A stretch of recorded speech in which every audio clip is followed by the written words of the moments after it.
the Taylor Treasure. We're back. We're back, and do you notice anything different amongst us? New place. New place. Setting. Look at this. Woo!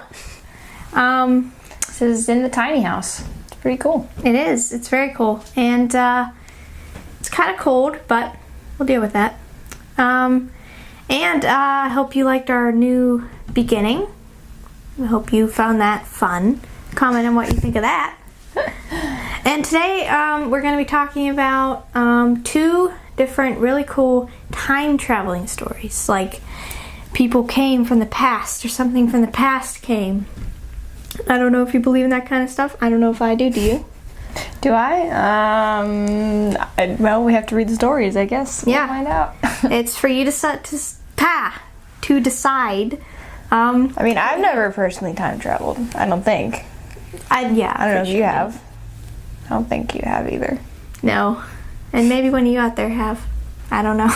It sounds fun. I mean... Yeah. Unless you don't get, like, stuck in a wormhole or something, you know? Yeah, no, that would be scary. Yeah. But we did go the one time to... They did a D-Day reenactment that was super cool. Everybody was, like, dressed up, so it felt like you went back in time. Except there were people there that were dressed in modern clothes, so... Yeah, well, it wasn't actually going back in time. Yeah. It was kind of close. It's not like Back to the Future. That'd be fun. Just make a car. Okay.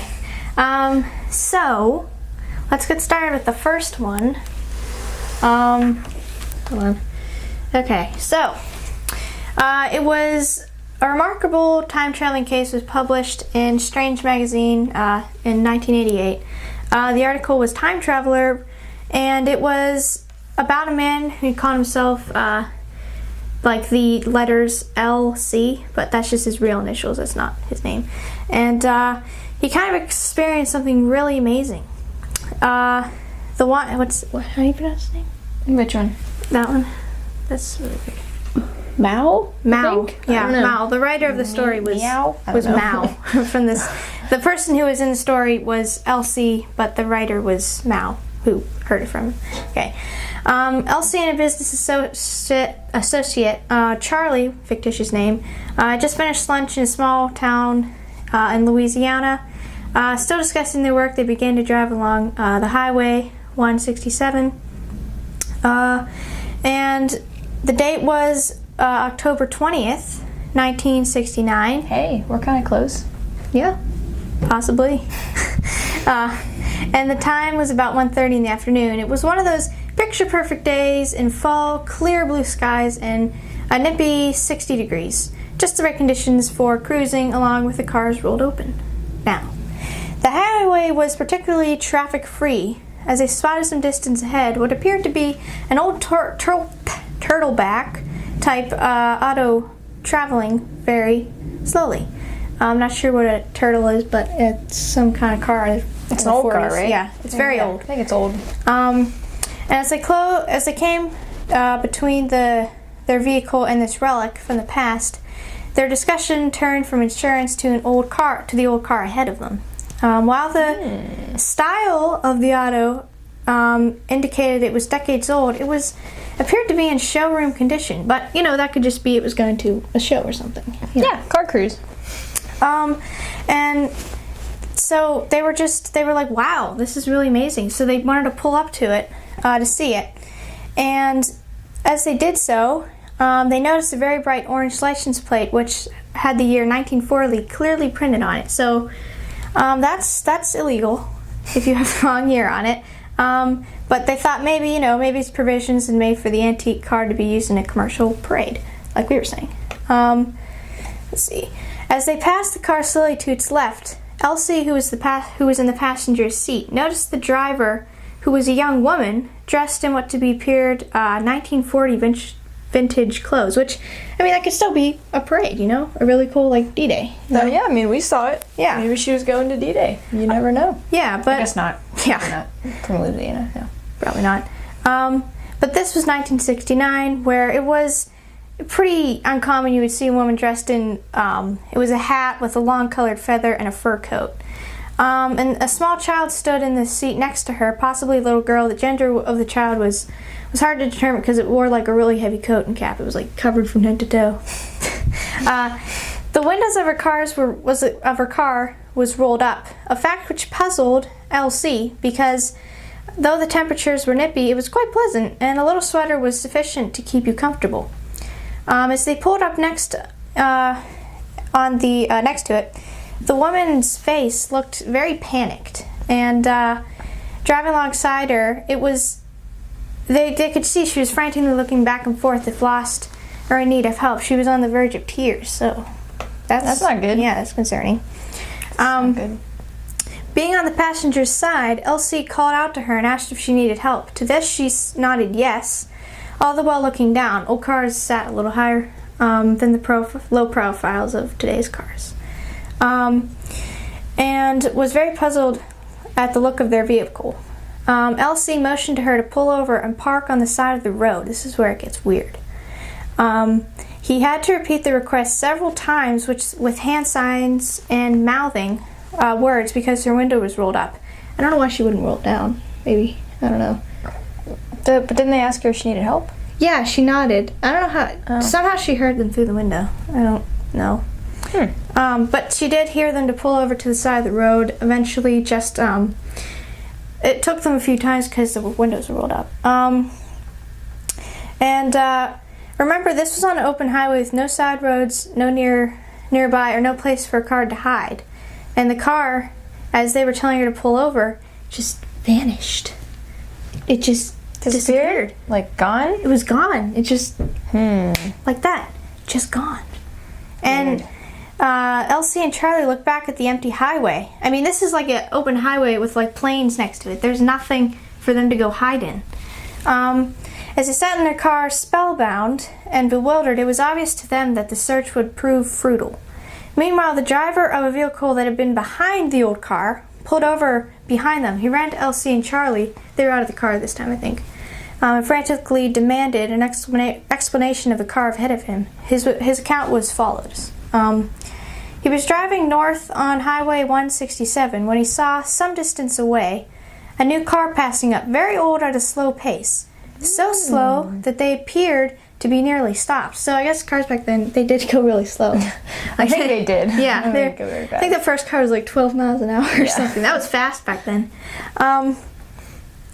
And he saw the new car pull over on the shoulder, and the old car started to do the same. Momentarily, it obstructed the new car, and then suddenly disappeared.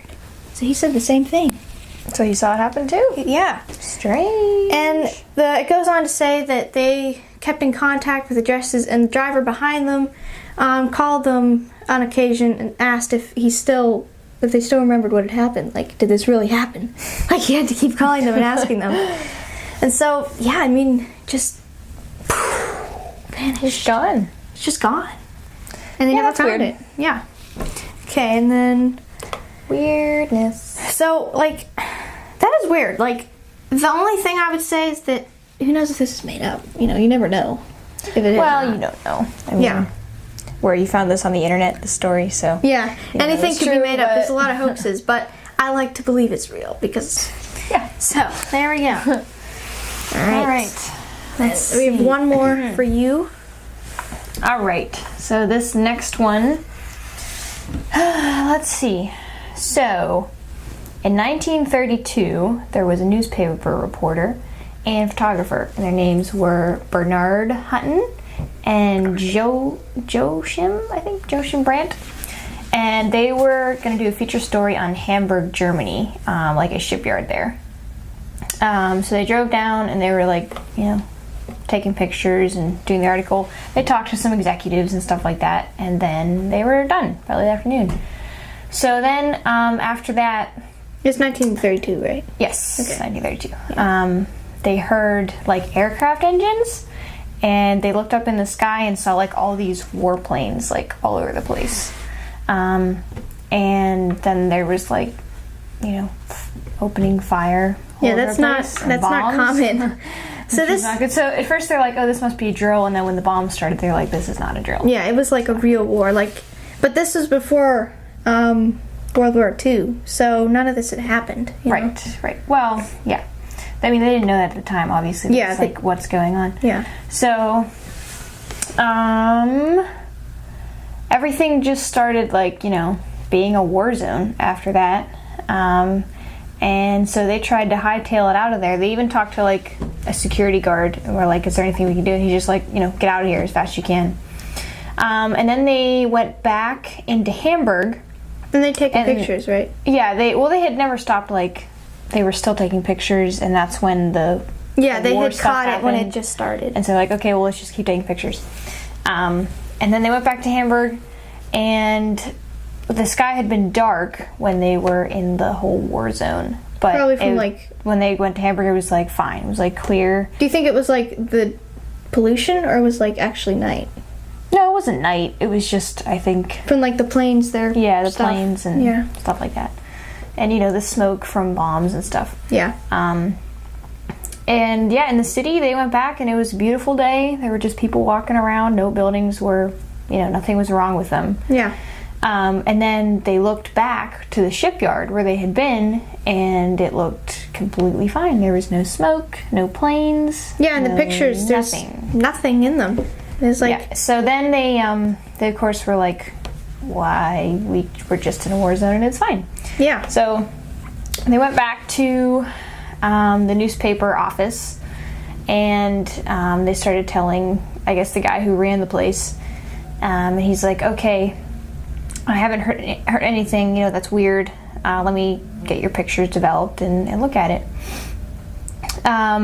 And they, you know, got the picture developed, and there was no sign of anything. Like, it just looked like a normal shipyard. Yeah. No planes, no bombs, nothing. That was weird. So then, years later, just before World War II began, Bernard Hutton, who was one of the newspaper guys, moved to London. And in 1943, he saw a newspaper story about a successful raid by a Royal Air Force squadron on the Hamburg shipyard. And he felt a cold shiver because the photos looked... That ruined it. The photos looked exactly the way that he remembered it from when they were there in 1932. The only difference was that they had seen it 11 years before it had happened. Ooh. That's creepy. Mind blown. I don't know. Wow. That also could have been made up. Yeah, so, like, that's just, I don't know. It's up to you to decide. And Pretty interesting, yeah. though. I think they would both make good movies myself. Like, somebody should make a movie about these stories. That would be cool. They should, yeah. Okay, now it's time for Two Treasure Box. There you go. Opening it from a different side now. Alrighty. Let's go with this one. Lucia can talk for the first time. Okay, so.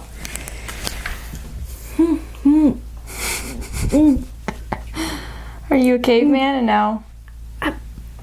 Taylor! Taylor Wait, what? Treasures. I'm talking! Yes! I can talk. Good job. There you go. Now you can talk. Okay. Just taking it from the challenge. Keep your eyes open. Oh, that's easy. All right, Let's do there it you go. I did it. I kept them open. Okay, it doesn't say what. 15 It just says keep them open, 15 so I did it. seconds. 15 seconds. All right.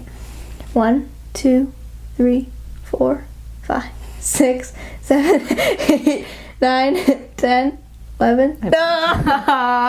She failed. I probably could do it if I was focusing more, but Yeah. I didn't this time. Oh well. Alrighty, so comment on what you think of our new background. Hope you like it, and on our new opening. And thank you for watching. And at the end here, we'll have a little button for you to subscribe, watch another video, and just hang out. And happy Halloween. Happy Halloween. It is past. It is past. But it was there. Trace years. Yeah, years. Trace not that days long. ago. Yeah, hope you had a great Halloween. Yeah. Bye. Bye. hope you enjoyed that episode. We have a subscribe button right here. It's somewhere, it's probably down here somewhere in that box thingy. But please subscribe because it'll really help us out if you subscribe. And up here is some more videos. I know Laura's head is blocked off, but I couldn't help that. So she's somewhere behind here. Hi.